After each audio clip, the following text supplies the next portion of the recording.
Assalamu alaikum, karibuni mapishi rahisi. Leo nawaletea recipe ya keki ambayo imewekwa kwenye makaa. I hope mtapenda recipe yangu. Kama wewe ni mpya kwa channel yangu, usisahau kusubscribe na kubofya kengele itakayokuja baada ya kusubscribe ili usikose kila recipe mpya nitakayopost katika channel yangu. Pia like hii video na share na wenzako ili wao pia waweze kufaidika. Pia comment hapo chini. Na usisahau kunifollow Instagram mapishi rahisi. Kutengeneza hii recipe tunahitaji robo kilo unga wa ngano, robo kilo sukari, mayai manne, gramu 125 ya siagi, baking powder kijiko kimoja kikubwa, kokoa kijiko kimoja na nusu kikubwa na maziwa nusu kikombe.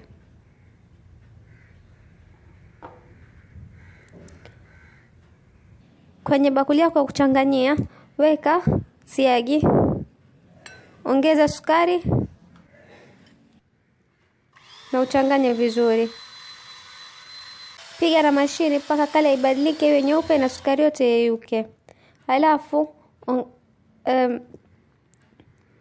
changanya na spatula kidogo. Kisha ongeza mayai moja baada ya moja.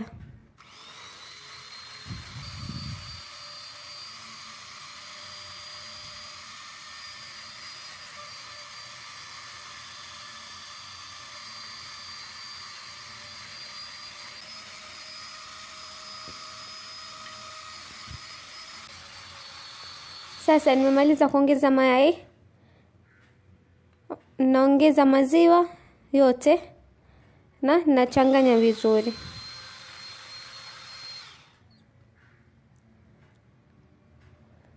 Kisha baada ya kuchanganya vizuri, ongeza unga wako. Halafu nimeongeza na kijiko kimoja kidogo ya iliki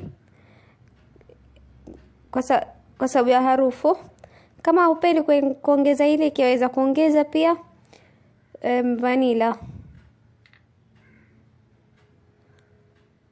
Nimechanganya kisha nikaongeza unga uliobakia na baking powder. Halafu ninachanganya vizuri na uhakikishe usiwe na madonge ya unga. Sasa unga wangu uko tayari wa keki. Nachukua kibakuli kingine kidogo. Halafu ninaweka vijiko visita vikubwa vya mchanganyiko wangu wa keki.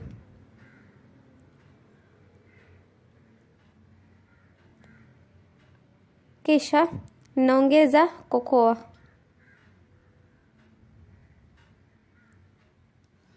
Na ninachanganya vizuri. Mchanganyiko wangu uko tayari na sasa ninachukua bakuli changu cha kuokea. Ninaweka mchanganyiko wa keki mweupe na ninabakisha kidogo kama mnavyoona. Siweki yote. Kisha ninaweka mchanganyiko wa keki niliochanganya na kokoa.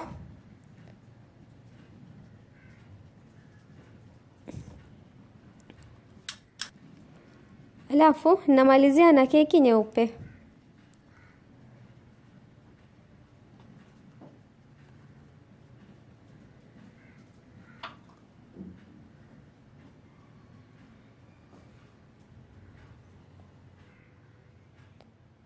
Sasa keki yangu iko tayari.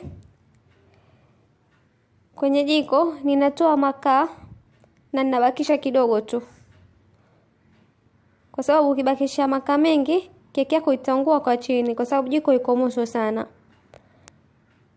Kisha ninaweka sufuria na ninaweka bakuli yangu ya keki katikati.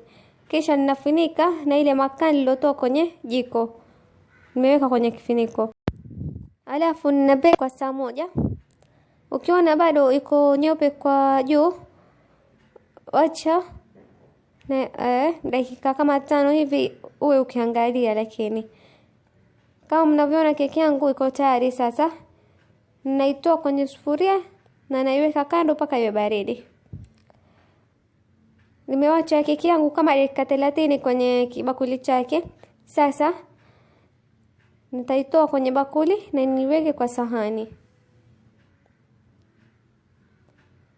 Kama mnavyoona keki yetu imepata kala nzuri na haikungua hata kidogo, na tumeipika kwenye makaa.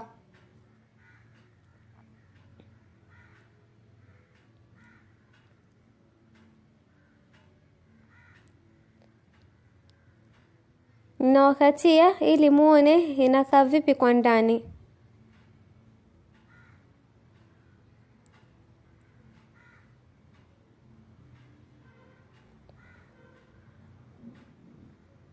Kama mnavyoona keki iko soft sana, ni laini na pia ni tamu sana pia. I hope mmependa hii recipe na mtajaribu kuitengeneza. Kama umependa, usisahau kusubscribe na kucomment hapo chini. Pia baada ya kusubscribe, usisahau kubofya hiyo kengele itakayokuja baada ya kusubscribe ili usikose kila recipe mpya nitakayopost katika channel yangu. Pia like hii video, share na wenzako ili wapate kufaidika. Asante kwa kuangalia. Bye.